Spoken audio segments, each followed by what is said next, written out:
Hello and welcome to the third lecture of section 3, EBS, Elastic Block Store. What is EBS?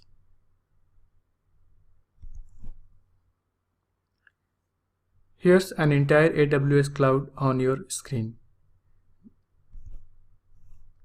Now you want a slice of this cloud for your usage, so you created a VPC, that is Virtual Private Cloud. Then you selected an availability zone. Inside that availability zone, you launched an instance.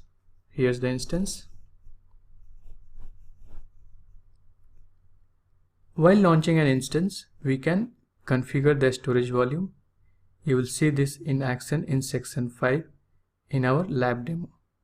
The storage volume over there is not a built-in storage volume inside the physical host. This storage volume or EBS is there on the network nearby your EC2 instance in the same availability zone.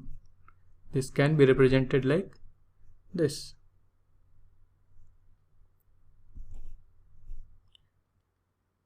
You must remember that the EBS is not a local storage. It's a remote storage over the network. This is important. Do you know what's the term elastic, inelastic block store stands for? What is the significance of this term elastic? Elastic in case of EBS implies that you can dynamically increase its capacity, tune performance, and change the type of volume with no downtime or performance impact. This is not possible with something which is built in. EBS use cases. Common use cases for EBS: root device volume and data volume. Root device volumes are basically OS files which can help you for booting or starting up the instance. You can install any other software as well on your root device volume, databases, web servers, etc. Data volume, general purpose storage, means you can store files, images, videos, backups, etc. But remember, storage of images, videos, and large files are not recommended at EBS.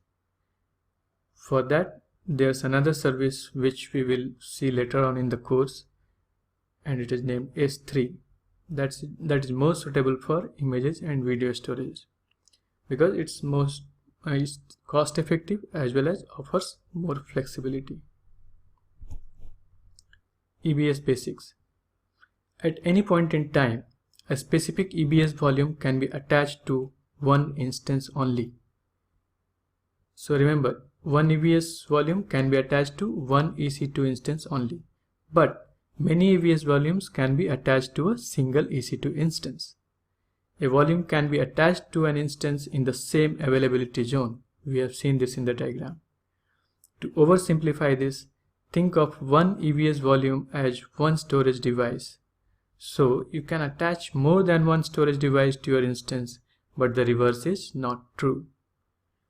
So if we want to have an analogy for this, consider EC2 as your laptop and EBS as remote hard disk. Now your laptop can be connected to multiple external hard disks at a time, but can you connect one hard disk to multiple laptops at the same time? No. EBS volume is available in size from 1 GB to 16 TB. So for practical purposes, you can think of 1 GB almost equal to 1 GB, and 1 TB is almost equal to 1 TB. EBS is highly available and reliable. In case of availability, it's 5/9 of availability, 99.999%. EBS offers you maximum data protection. Data at rest in EBS volume can be encrypted with server-side encryption. Backups of EBS volumes, known as snapshot, plays an important role in disaster recovery strategies. EBS volume types can be categorized into SSD and HDD. SSDs are commonly used. HDDs are a bit rare these days. SSD means solid state drives. HDD is your normal hard disk drives. SSDs are more reliable and faster than the traditional hard disk. As a result, SSDs are more expensive than HDDs. AWS further divides SSDs and HDDs. Let us see. Now, let us see SSD and HDD subcategories and their details. SSD can be subdivided into GP2 and IO1. Similarly, HDD can be subdivided into ST1 and SC1. GP2 is general purpose, IO1 is provisioned IOPS, ST1 is throughput optimized HDD, and SC1 is cold HDD. GP2 is used as a general purpose SSD that balances price and performance. IO1 is highest performance SSD volume for mission critical workloads. So remember, IO1 is for mission critical workloads. ST1 is low cost HDD volume designed for frequently accessed throughput intensive workloads. Throughput intensive is the keyword here in case of ST1. Throughput intensive means data warehouses, big data, or log processing works. SC1 is lowest cost HDD volume designed for less frequently accessed workloads. Now let us see the use cases of these subcategories. GP2 is recommended for system boot volumes, virtual desktops, low latency interactive apps, development and test environments. Whereas IOPS is for large databases such as MongoDB, Cassandra, Microsoft SQL Server, MySQL, Oracle. So wherever you need higher IOPS performance or IOPS which is greater than 10,000, you must go ahead with IO1 or provisioned IOPS, also known as PIOPS. Oh, you must be wondering, what are IOPS? IOPS is simply input-output operations per second. It is an input-output performance measurement of a storage device. ST1 streaming workloads that are big data, data warehouses, log processing. SC1 has a scenario where you need to do something in low storage cost. But ST1 and SC1 has few limitations. I mean, one major limitation. SC1 and ST1 cannot be a boot volume. So remember this. So now if you are getting a little confused with these subcategory and use cases, just remember that nowadays for most of the application in the industry, practically we are using SSDs. If you don't understand which subcategory you should go ahead, you should always go ahead with GP2 because that's general purpose SSDs. For databases, we mainly go ahead with provisioned IOPS or IO1. Volume size, maximum volume size in all the cases is 16 TB. So TB means you can say almost equals to terabyte. Maximum IOPS in case of GP2 is 10,000. So this is a limitation. In case of provisioned IOPS, it's 32,000. In case of ST1, it's quite slow and 500 only. Cold HDD is 250. Maximum throughput per volume. In case of GP2, it's 160 MB. In case of IO1, 500, ST1 500, and for SC1 it's 250 MB per second. API name is same as the volume type name, that is GP2, IO1, ST1 and SC1 respectively.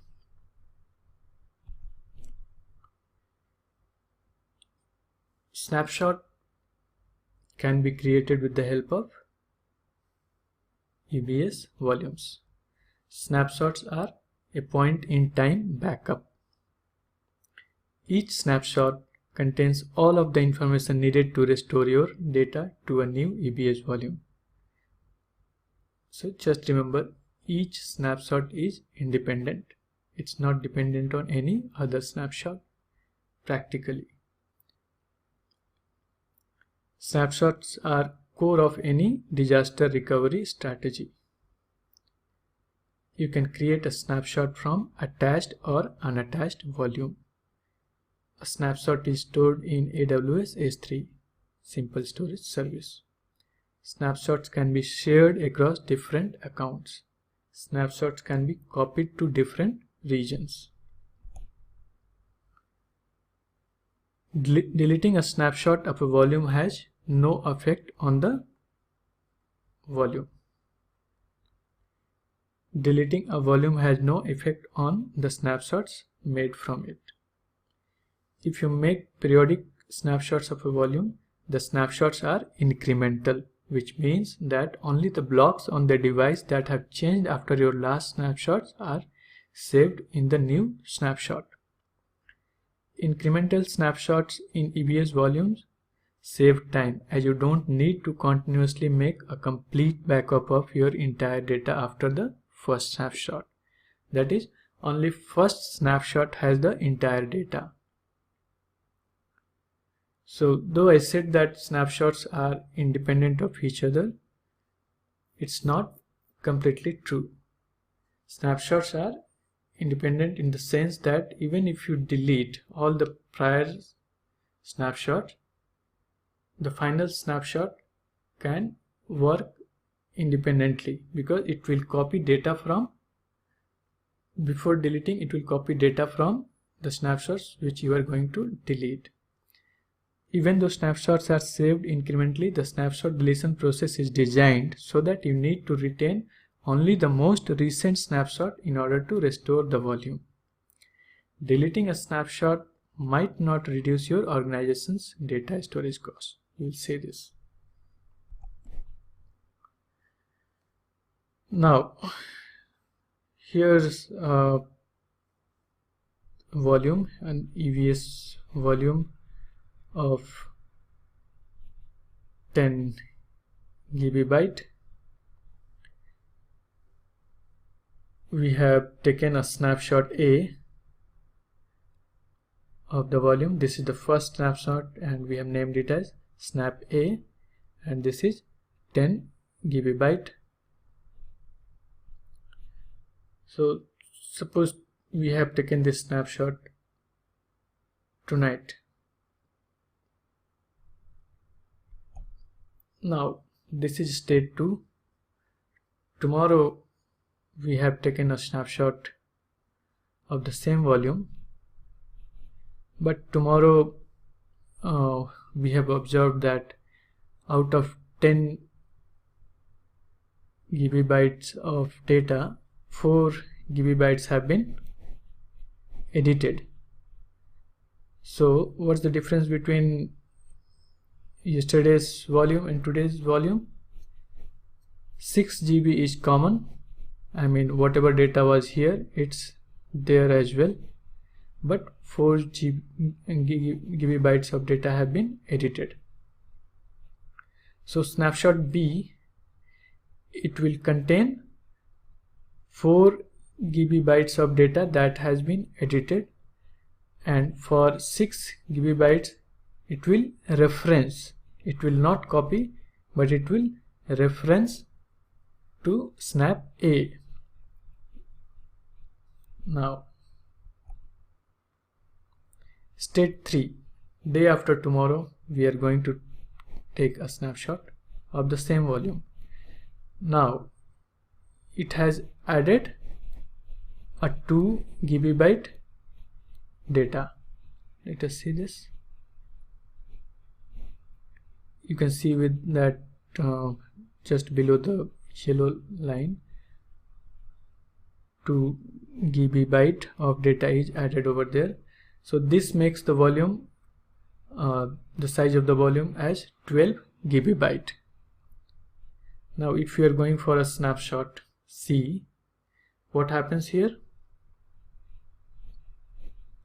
Snapshot C will contain the new data, that is 2 GB, and it will reference 6 GB from snap A and 4 GB from snap B.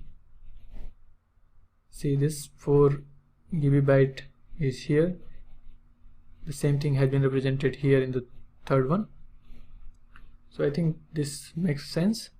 So volume A is, a snapshot of volume A is 10 GB, snap B is only 4 GB, snap C is only 2 GB.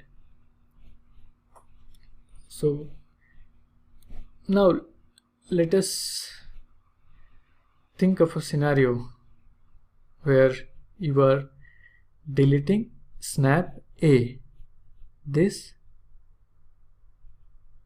and you are deleting snap B as well. Now what will happen? If you are deleting snap A and snap B, then this 6 GB of data from snap A will be copied to snap C, and 4 GB of data from snap B will be copied to snap C. So this makes sense. Now if you are deleting snap A and snap B, snap C storage will be 12 GB.